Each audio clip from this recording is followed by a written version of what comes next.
जय सिया राम। सभी को जय सिया राम। रामचरितमानस में अयोध्या कांड दोहा संख्या 20। मंथरा और कैकेयी का संवाद चल रहा है। बहुत सारी बातें हम लोगों ने जो प्रतीक रूप में है उसको समझने का प्रयास किया। उसी के आधार पर आगे जो कथा प्रसंग है, जो लीला प्रसंग है, उसको हम लोग सुनते और समझते हैं। तो दोहा है, अपने चलत न आज लग अनभल काहुक कीन, कही अघ एक कही बार मोहि दैय दुसह दुख दीन। कैकेयी मंथरा की बातों से प्रभावित हो चुकी है, तो कहती है कैकेयी कि अपनी समझ से, तो अपने चलते जहां तक मेरा वश चलता है वहां तक तो मैंने आज तक किसी का भी कोई अनभल नहीं किया है, किसी का कोई बुरा नहीं किया है। पता नहीं विधाता एक ही किस ऐसा कौन सा पाप मैंने किया है जिसके बदले में एक ही बार में मुझे इतना बड़ा दुख देने जा रहे हैं। क्योंकि मंथरा ने जो उसे भविष्य का कष्टदायक, पीड़ादायक, अपमानजनक जो चित्र दिखाया है, कैकेयी ने उसको देख लिया है, समझ लिया है और स्वीकार कर लिया है कि हाँ ऐसा ही होने वाला है। तो कहती हैं जवाब में कि नैहर जन्म भरब बरु जाई, जियत न करब सवत सवताई। भले ही मैं मायके चली जाऊंगी और जितना भी जीवन अब बचा है वहां बिता लूंगी, अपना जन्म जो है वहीं भरूंगी, मतलब जो शेष समय बचा है इस जन्म का वो वहां पूरा कर दूंगी, लेकिन जीते जी सौत की सेवा टहल नहीं करूंगी। अरि बस तयु जियावत जाही, मरन नीक तेहि जियन हमारे जाही। नाम है। हाँ नंबर ले दिया है। हाँ। वो पहले वाला जो है उसकी फिर कहती हैं कैकेयी जी कि अरे बस दैव जियावत जाही, शत्रु के वश में कर। म्यूट रखिए आप लोग प्लीज। सभी लोगों से मेरी विनम्र प्रार्थना है कि म्यूट कर लें। अरे बस दैव जियावत जाही, भगवान किसी को शत्रु के वश में करके और जीवित रखे, उससे अच्छा तो है मरण नीक तेह जीवन चाहे, ऐसे जीवन से तो मर जाना अच्छा है। पराधीन सपने हो सुख नाही, वैसी ही उससे भी और ज्यादा ज्यादा भयानक बात यहाँ पर कही जा रही है। तीन बचन कह बहु विधि रानी, सुनि कुबरी तिय माया ठानी। इस प्रकार रानी अपने को देखने लगी कि किस प्रकार मेरा दीनता से भरा हुआ जीवन हो जाएगा। अभी मैं ठसके से रहती हूँ, राजा की सबसे प्रिय रानी हूँ, सब लोग मेरी ओर ताका करते हैं कि किस पर मेरी कृपा दृष्टि हो जाए, किस पर मैं खुश हो जाऊं, और मेरी ये हालत हो जाएगी इसी राजमहल में। तो ये देख के वो दीनता के भाव से भर गई। अभी हुआ कहीं कुछ नहीं है, लेकिन सोच सोच के हम अपने को उस दीनता के भाव में खड़ा देखने लगते हैं और दुखी होने लगते हैं। जब मंथरा ने देखा कि पूरी तरह से रानी इस दृश्य में अपने आप को देख चुकी है, तो फिर वो त्रिय माया ठानी, वो त्रिया चरित्र की माया को फैलाती है, ठानती है, संकल्प करती है किस प्रकार बात को आगे बढ़ाना है। बुद्धि, यहाँ त्रिय माया से मतलब है, बुद्धि से मतलब है, और बुद्धि इस समय अपने कुटिलता के दांव पेच में है, ये हम सब लोग जानते हैं। अस कस कहूँ मानी मनऊ ना, सुख सुहाग तुम कहूँ दिन दूना। अब देख रही है जो पूरा उसने कैकेयी का देखा कि सबसे ज्यादा कैकेयी का कमजोर कोना कौन सा है, तो वो यह है कि सौत की सेवा नहीं करेंगे। तो यानी कहां से इसका मनोविज्ञान को हमें छेड़ना चाहिए, कहां से कब्जा करना चाहिए इसकी बुद्धि पर? सौत के मार्ग से। न भरत न राम न दशरथ, ये सब थोड़े किले मजबूत हैं, इनको खोलना मुश्किल है। तो जो कमजोर दरवाजा है उसमें ही प्रहार करना चाहिए, वो जल्दी टूटेगा। तो कहती है अरे ऐसा कैसा तुमने अपने हृदय में अपने को इतना छोटा कैसे मान। ऊना, न्यून शब्द जो होता है, न्यून, उससे ऊना, न्यूना, न्यूना कह दिया अवधि में, तो न्यूना से ऊना, कमतर, इतना कहे कमतरी में चली गई हो, इतना अपने आप को इंफीरियर क्यों सोच लिया। तुम्हारा सुहाग के कारण जो सुख है वो और दुगना बढ़ेगा, दिन दिन दुगना बढ़ेगा। तो उसको फिर ला रही है कि कैसे तुम्हारा कल्याण हो सकता है, राजा के द्वारा ही, रानी का कल्याण राजा के ही द्वारा होगा। जही राहु रति अनुभलता का सोई पाई ही यह फल परिपाका। छोड़ो, जिसने तुम्हारे लिए ये बुराई का रचा है, ताका है, देखा है, सोचा है, वो खुद ही इसका फल का, इस परिणाम को भोगेगा। हम तुमको इतना नहीं, तुम्हें परेशान होने की जरूरत है। जब ते कुमत सुना में स्वामी, भूख न बासर नींद न जामिन। अब किसने ये सब रचा है, तुम्हारे दुख का, तुम्हारी इस दीनता का, तुम्हारी इस हीनता का प्रपंच किसने रचा है। उस कुमत को, इस बुरे विचार को मैंने, हे स्वामिनी, जब से सुना है तब से मेरी दिन का भूख और रात की नींद उड़ गई है। पूछे गुनी ने रेख तिन खाची, मतलब कह रही है मैं बहुत पहले से ये सब ऑब्जर्व कर रही हूँ, मैंने बहुत पहले से ये सब समझ रखा है। देख रही, तुम तो सीधी सादी हो, तुम तो किसी का ऊपर ऊपर का ही समझ पाई हो, लेकिन मैं समझ रही थी, तो मैंने पहले से सबकी खोजबीन करनी चालू कर दी थी। तो पूछे गुनिन रेख तिन खाची, भरत भुआल हो ही है साची। मैं तो पहले ज्योतिषियों से पूछ चुकी हूँ इस बात को, और उन्होंने रेखा खींचकर, गणना करके, कुंडली बना के, सब देख दाख के ये उन्होंने हमें बताया है कि भरत भुआल हो ही है साची, भरत राजा होंगे, ये बिल्कुल सत्य बात है। अब एक ऐसी मनोकामना कैकेयी के भीतर मन में डाल दी जो अभी कैकेयी के मन में है नहीं। क्यों? क्योंकि जिसका पुत्र राजा उसके ठाट बाट ज्यादा। तो वहीं से वो पहले उसने कौशल्या का दिखाया कि कौशल्या के क्यों ठाट बाट होने वाले हैं, क्योंकि उनका पुत्र राजा बनने वाला है। उसी प्रकार से अगर आपका पुत्र राजा बन जाएगा तो वो ठाट बाट आपके हो जाएंगे। भामिन करहु तो कहूं पाऊ, है तुम्हारी सेवा बस राऊ। अभी जिन राजा दशरथ के खिलाफ भड़का रही थी, उन्हीं पे लौट के आ जाती है और कहती है कि अगर तुम कहो तो मैं उपाय बताऊं, क्योंकि तुम्हारी सेवा के वशीभूत राजा हैं, तुम्हारे प्रेम सेवा इनके वश में है।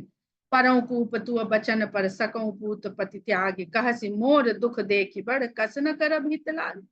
तो कैकेयी कहती है कि अरे तुम अगर कहो तो मैं कुएं में कूद जाऊं, परौ कूप तु बचन पर, तुम्हारे कहने पर तो मैं कुएं में कूद जाऊं, और अगर तुम कह दो तो पति पुत्र सब त्याग दूं। क्यों? कहा सिमोर दुख देखी बड़, तुम ही तो हो जिसको मेरा दुख समझ में आया, जो मेरी दशा को समझ सके। और कस न करब हितलान, भला मैं तुम्हारा कहा हुआ क्यों नहीं करूंगी, वही तो मेरा हित करने वाला है। मुझे समझ में आ रहा है कि एक तुम ही मेरी हितैषी हो। कुबरी करी कबुली कैकेयी, कपट छुरी उर पाहन टेई, लखई न रानी निकट दुख कैसे, चरई हरित तिन बलि पशु जैसे। तो जब मंथरा ने देख लिया कि हर तरह से कैकेयी उसके वश में है, और कैकेयी ने अपने मुंह से अब ये कह दिया है कि मैं तुम्हारा कहा करूंगी। अभी तक जो उसकी जीभ खिंचवाने की बात कर रही थी, अब अपने मुंह से कह रही है कि तुम कहो मैं करूंगी। तो जब उसने ऐसा कबूल कर दिया कि बाद में नहीं पलट जाए कि तुमने ऐसा कैसे सोचा, ऐसा कैसे कहा, तब उसने अपनी कपट रूपी छुरी को पत्थर पे घिसना शुरू किया। लखई न रानी निकट दुख कैसे, और मंथरा की जो बात कहने वाली है, जिस तरह से उसके निकट बैठी हुई है, प्रेम से स्नेह से अपनी बनके, उसको देखते हुए रानी इस प्रकार उसकी बातों में आ चुकी है। ऐसा लग रहा है कि अपनी वचन रूपी छुरी से मंथरा कैकेयी को बलि के पशु की तरह इस्तेमाल करने वाली है, उसका बलि देने वाली है कैकेयी की। लेकिन जब बलि का पशु आता है तो उसको बढ़िया हरी मुलायम घास चरने को दी जाती है बलि के पहले, और वो उसमें इतना मगन हो जाता है कि पास में जो तलवार पे धार टे रहा होता है उसका वध करता, उसको नहीं देख पाता। हम इस संसार में जो चरते हैं, भगवान कृष्ण की गैया दिन भर चरती है, और जब चरती है तो क्या सुनती है? कृष्ण की बांसुरी सुनती, इसलिए उनको गोपाल कहा जाता है। हमारी इंद्रियां ही वो गो है। गो का मतलब गाय भी होता है और गो का मतलब इंद्रियां भी होता है। जिस प्रकार गाय घास को चरती हैं, उस प्रकार हमारी इंद्रियां इस संसार की विषय रूपी घास को चरने में मगन रहती, और उस घास को चरने में यानी अपने पोषण में वो ऐसी मगन रहती हैं कि पास ही में उनके वध के लिए कसाई चाकू पे धार तेज कर रहा है, यानी दुख पीड़ा कष्ट ये सब साथ में आएंगे इन विषय कामनाओं को चरने से। ये उसको दिखाई सुनाई नहीं देते, उसे बोध नहीं होता है। पर जो कृष्ण की वंशी को सुन के इसका इस घास को चरती हैं, वो सब दुखों से दूर रहती हैं। वो बड़ा सुंदर भजन है ना, तुम ढूंढो मुझे गोपाल, मैं खोई गैया तेरी। तो भक्त ये चाहता है कि मैं खो जाऊं तो तुम मुझे ढूंढो। मैं तो इस संसार में आके ऐसा मेरा तुमने बनाया है, ऐसे मेरे कर्म है, ऐसी मेरी सोच है कि मैं तो यहाँ आऊंगा या आऊंगी। गोपियां जीवात्मा की प्रतीक है, तो मैं तो खो ही जाऊंगी। हे गोपाल, आप गोपाल हो, आप हमारे पालन करता हो, तो आप हमें ढूंढो। यही बात हनुमान जी जब सुनते हैं तो वो भगवान राम के पैरों में गिर जाते हैं। जब भगवान राम कहते हैं कि सीता खो गई है, हम उसे ढूंढ रहे हैं, तो हनुमान जी कहते हैं अब मनुष्य को कोई चिंता करने की आवश्यकता नहीं है, क्योंकि भगवान स्वयं भक्ति को ढूंढ रहे हैं। वो नहीं चाहते हैं कि वो हमसे बिछड़ जाए, खो जाए, विषय कामनाओं के स्वामी रावण के वश में हो जाए। एक स्वर्ण मृग खींच ले गया रावण की लंका में, तो भगवान ढूंढने निकल पड़े कि नहीं, हमें इस जीवात्मा को बचाना है, इसकी रक्षा करनी है। तो हनुमान जी भाव विभोर हो गए और गिर पड़े प्राणों चरणों में भगवान के। यहाँ पर वही कैकेयी जब विषय काम जो तमोगुण है वो इतनी अधिकता में हो गया है, नीच की संगत में चला गया है, नीच की बातें भी सुन रहा है बैठ के, और वो उसको ही तो विषय कामनाओं का ही दृश्य तो दिखा रही है, वो प्रेम का दृश्य तो दिखा नहीं रही है। तो वो इस प्रकार से चरने में मगन है, जैसे बलि के लिए ले जाया जाने वाला पशु चारे को चरता रहता है और उस छुरी की ओर उसका ध्यान नहीं जाता है जो उसका वध करने वाली है। लखई न रानी निकट दुख कैसे, निकट ही दुख बैठा हुआ है उसके, लेकिन उसको वो हरा हरा चारा दिख रहा है, वो छुरी नहीं दिख रही है। सुनत बात मृदु अंत कठोरी, देती मनहु मधु माहुर घोरी। मंत्रा की बातें सुनने में बड़ी मीठी हैं, लेकिन अंत में सब कठोर होने वाली है, उनका परिणाम सबका कठोर होने वाला है। वो ऐसे दे रही है उसको बातों का जो डोज दे रही है, जैसे शहद में मिलाकर जहर दिया जाता है, जो चाटने में तो मीठा लगता है, लेकिन जब शरीर में प्रवेश कर जाता है तो वह तरह तरह के परिणाम बनता है, मृत्यु तक उससे प्राप्त होती है। तो हम भी इन विषय कामनाओं को जब भोगते हैं तो बहुत अच्छे लगते हैं, बहुत मधुर लगते हैं। जब उनके परिणाम भोगते हैं तब हम उन परिणामों से दुखी होते हैं, कष्ट में होते हैं। तब हे राम हे नाथ पाहि माम त्राहि माम पुकार। कहीं चेर सुधि अहि कि नाही, स्वामी ने कही कथा मोहि पाही। तब दासी कहती है कि पता नहीं हे स्वामिनी, आपको याद है कि नहीं, एक बार आपने मुझे एक कथा सुनाई थी। दुई वरदान भूप सन थाती, मांगहूं आज जुड़ाबहूं छाती। आपके पास राजा के दो वरदान धरोहर के रूप में जमा है, वो आज मांगिए और अपने कलेजे को छाती को ठंडक प्रदान कीजिए। क्यों इस तरह जल रही हैं, पीड़ा सोच सोच के इस प्रकार अपने आप को संताप दे रही हैं।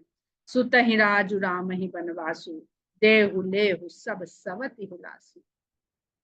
केवल सौत से बदला लेने की बात कर रही है कि वो कर दो जिससे सवत का हुलास, जो उल्लास, अत्यधिक उल्लास जिसमें मन हुलस उठता है, वो उनसे छीन लीजिए। देहु लेहु सब सबत उल्लासु, सौत का सारा उल्लास लेना देना आज एक बार में निपटा दीजिए। अपने पुत्र को राज और राम को वनवास मांग लीजिए उन दो वरदानों के रूप में। भूपति राम शपथ जब करई, तब मांगे हूँ जही बचन न टरई। होई अकाजु आजु निस बीते, बचन मोर प्रिय मानहु जीते। कहती है कि जब राजा राम की शपथ ले लें तभी ये बात कहना, जिससे वो बाद में मुकर ना जाए, अपने वचन से टल ना जाए। वरना अगर आज की रात बीत गई तो तुम्हारा कुछ काम बनने वाला नहीं, सब अकाज ही होना है तुम्हारे लिए। और वचन मोर प्रिय मानहु जीते, मेरे वचनों को, मेरी बात को अपने मन में अच्छी तरह से समझ लो और प्रिय मानो उनको, इसी में तुम्हारा भला होने वाला है। इससे अच्छी बात तुमको कोई कहेगा नहीं।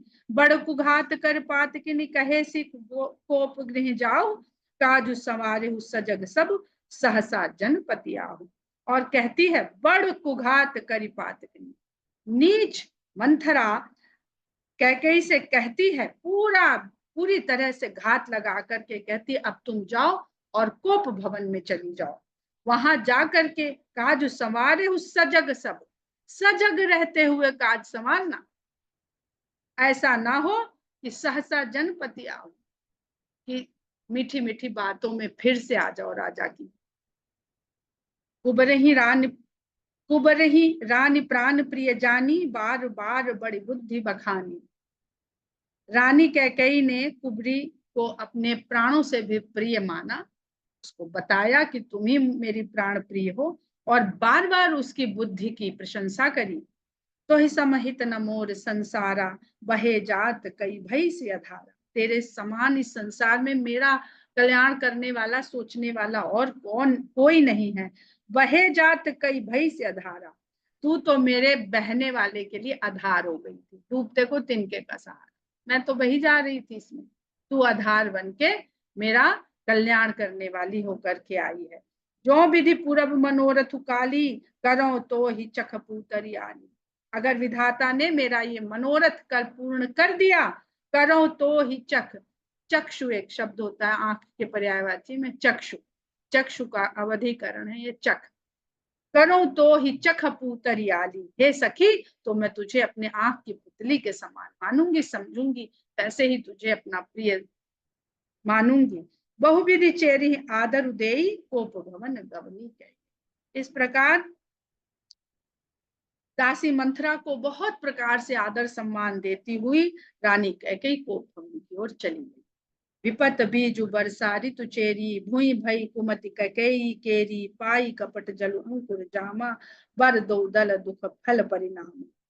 अब ये जो चौपाई है, अगर इस चौपाई को आप लोग पूरे मानस में ढूंढेंगे तो इसका पूरा मर्म आपको बाल कांड से लेके उत्तर कांड में जाकर के मिलेगा। बाल कांड में कब इस तरह की बात गोस्वामी जी ने कही है, जब उन्होंने भगवान के संत लोगों के लिए भगवान की भक्ति उस वर्षा के समान है, वह जल के समान है, जो वर्षा के जल की तरह भगवान के प्रेम के रूप में बरसता है। जब सत्संग कोई संत व्यक्ति या शंकर भगवान अपने मुख से कहते हैं तो वह बुद्धि रूपी धरती पे गिरता है जाकर के। वही बात यहाँ कही जा रही। बुद्धि क्या है? बुद्धि धरती है। उस बुद्धि रूपी धरती पे वो भगवान के प्रेम का वर्षा जल गिरता तो है, लेकिन वो गिरते ही बह भी जाएगा, ये हम सब जानते हैं। इसलिए वो बालकांड में पढ़िएगा, ये प्रसंग हम आप लोगों को बता चुके हैं। इसलिए हृदय में थोड़ा सा गड्ढा रहना चाहिए, खाली रहना चाहिए, ताकि वो जब बुद्धि में पड़े तो जाकर के हृदय वाले गड्ढे में सरोवर, जो मान सरोवर, मन रूपी सरोवर में वहां जाके इकट्ठा हो जाए। कथा लाख सुनते हैं पर बात नहीं बनती है, ना प्रेम पैदा होता है, ना भक्ति पैदा होती है। इतने सत्संग होते हैं, इतने प्रवचन होते हैं, टीवी से लेकर के लाइव तक, वास्तविक तक, लेकिन कोई सदाचारी बनता नहीं है। क्यों नहीं बनता है? क्योंकि यहाँ से सब बह जाता है। वो हृदय में खाली स्थान नहीं है, वहां विषय कामनाएं भरी हुई हैं, तो वहां जाके जल की एक बूंद भी नहीं रुक पाती है। एक बूंद भी रुक जाएगी तो वो अपना काम कर देगी। तो यहाँ पर अब कैसी हमारी भूमि कैसी है, कहते हैं वही वर्षा का जल होता है, वो खेत में गिरता है तो अन्न का दाना बनता है, वो मिट्टी में गिरता है जाके तो कीचड़ बनता है, वो सीप में गिरता है तो मोती बनता है, वो नाले में गिरता है तो नाली बनता है। तो बुद्धि कैसी है, वो राम की कथा, वो राम की प्रेम वर्षा जो हो रही है, उस सुनने वाले की बुद्धि रूपी धरती जैसी होगी, वो कथा वैसा ही रूप लेकर के वहां पर रहेगी। तो विपत बीज बरसा ऋतु चेरी, भूई भई कुमति कैकई केरी। कैकई की जो दुर्बुद्धि हो गई है, बुद्धि है, वो भूई हो गई, भूमि हो गई। और विपत्ति बीज, और विपत्ति का बीज जो है वो उसमें डाल दिया गया है। और वर्षा ऋतु चेरी, मंथरा की जो बातें हैं, एक संत बात कहता है और एक मंथरा बात कहती है, सरस्वती दोनों जगह विराजमान। संत की वाणी से भी सरस्वती निकल रही है और मंथरा की वाणी से भी सरस्वती निकल रही है। अगर बुद्धि कैकई की बुद्धि रूपी भूमि सही होती तो ये वर्षा उस बीज को अंकुरित नहीं कर सकती थी। लेकिन भगवान की इच्छा के कारण हम लोगों ने सब अभी 1-2 दिन में समझा कि नारद जी किस प्रकार वो चिंता लेकर के पहले भगवान के पास आए थे। देवता सरस्वती के पास जाए उससे पहले नारद जी आ गए थे भगवान राम के पास की इनकी इच्छा होगी तभी सरस्वती भी जाएंगी। इनकी इच्छा नहीं होगी तो और इनकी इच्छा नहीं थी तो सरस्वती भरत जी की बुद्धि को पलटने नहीं आई। तो उस भूमि में विपत्ति रूपी बीज जो इस प्रकार की इच्छा का विपत्ति रूपी बीज जो डाला, उसमें मंथरा की बातें वर्षा के समान हो गई। और पाई कपट जल अंकुर जामा, मंथरा की वाणी रूपी वर्षा से जो जल की वर्षा हुई वो कपट रूपी जल था। तो कपट रूपी जल जब उस बीज में पड़ा तो अंकुरित हो गया। पर दो दल दुख फल परिणाम, और उसके अंकुरण में पहले देखें तो 2 ही पत्तियां छोटे छोटे अंकुर निकलते हैं। तो ये पर दो दल, ये वरदान जो वो बता गई, ये अंकुरित होने वाले 2 पत्ते हैं। और जो इस अंकुरण का जो फल लगेगा, इस अंकुरण से जो पौधा उगेगा, उसका परिणाम दुख होगा। अब अगर हम लोग उत्तरकांड की बात करें जहां पर माया और संसार, जो सत्य का संसार है और जो माया का संसार है, उसकी जो वृक्ष की वहां पर एक छंद है बहुत सुंदर, जिसमें संजना ने बहुत प्रश्न किए थे, बहुत समझना चाहा था। अगर यहाँ से इस चौपाई को पढ़ के उसको पढ़ा जाएगा, क्योंकि यहाँ पे विषय कामनाओं का बात करी जा रही है और वहां पे सत्य की बात करी जा रही है, उसको अगर इसको पढ़ के हम वहां से लिंक करके समझने का प्रयास करेंगे तो वो छंद भी और स्पष्ट हो जाएगा कि कौन कौन सी चीजों से वृक्ष का क्या परिणाम होता है। बहुत सुंदर छंद है वो। कोप समाज साज सब सोई, राजु करत निज कुमति बिगोई। उसने कोप का सारा साजो सामान ले लिया, अपने साथ सजा लिया, और राज करत निज कुमति बिगोई, इस भूमि पर राज करती हूँ। भूमि पर ही तो राज किया जाता है, भूपति। तो अपनी इस बुद्धि रूपी जो भूमि है, इस पर राज करती हुई कैकई कुमति बिगोई, अपनी इस बुद्धि के साथ अपने को बिगाड़ने के लिए चल पड़ी। राउर नगर कोलाहल होई, यह कुचाल कछु जानू, पूरे नगर में तो कोलाहल हो रहा था और यहाँ पर यह कुचाल चल दी गई है, इसके बारे में कोई नहीं जानता था। प्रमुदित पुर नर नारी सब सजहि सुमंगल चार, एक प्रबसहि एक निर्गमहि भीर भूप दर। पूरे नगर में आमोद प्रमोद फैला हुआ है, सब जगह मंगलाचरण हो रहे हैं, सजावट हो रही है। भवन के अंदर राजा के दरबार में एक प्रवेश करता है तो एक निकलता है। बड़ा सुंदर लगता है ये भी दोहा हमें कि हमारे विचार ऐसे ही, एक आता है विचार एक जाता है। आवागमन, जो आगम निगम कहते हैं वेद को, वो यही है कि विचार का आना और विचार का निकलना, चिंतन के द्वारा सब विचार का, उसको जब लिख दिया वेद व्यास जी ने तो वो वेद के रूप में इकट्ठे हो गए। बाल सखा सुनी हर साही, मिली 10 5 राम पही जाही। राम के बचपन के मित्र ये सुन सुन के बड़े हर्षित हो रहे हैं कि राम जब राज बनाए जा रहे हैं, तो 10-5 का ग्रुप बना करके सब आनंद के साथ राम के पास जाते हैं। प्रभु आदर ही प्रेम पहचानी, पूछा ही कुशल खेम मृदुबानी। भगवान उनका प्रेम पहचान करके, भगवान केवल एक चीज पहचानते हैं, प्रेम।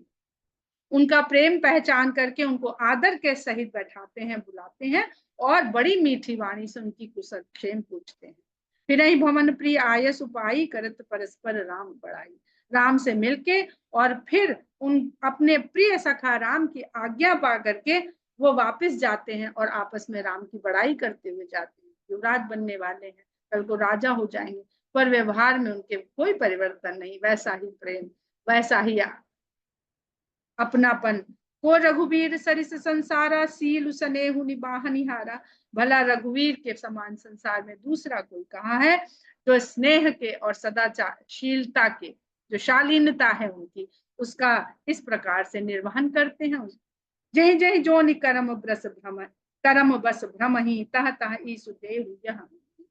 आपस में कहते हैं कि जब जब भी हम इस योनि में, किसी भी योनि में, जय जय जोनि, चाहे जिस योनि में भटकते हुए जन्म पाए, भटकेंगे तो कभी कुछ बनेंगे तो कभी कुछ बनेंगे, तह तह ईसु देव यहाँ हम ही, वहां वहां ईश्वर हमको ये प्रदान करे कि सेवक हम स्वामी सिय ना हो नात यह और निभाओ।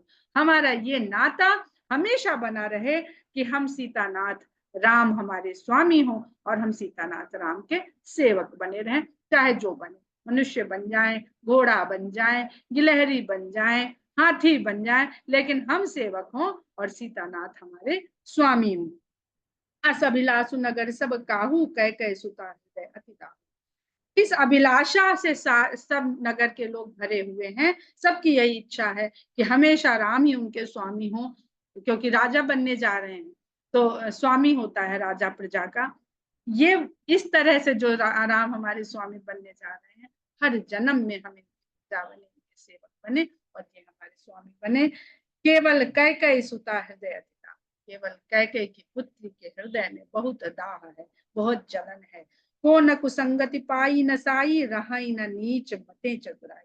भला कुसंगति पा करके किसका नाश नहीं हुआ है, नीच के साथ में रहने से अपनी बुद्धि की चतुराई रह नहीं जाती है बहुत देर तक। सांझ समय सानंद नृप गयऊ कैकेयी, गेह गमन मिठरता निकट जन धरि।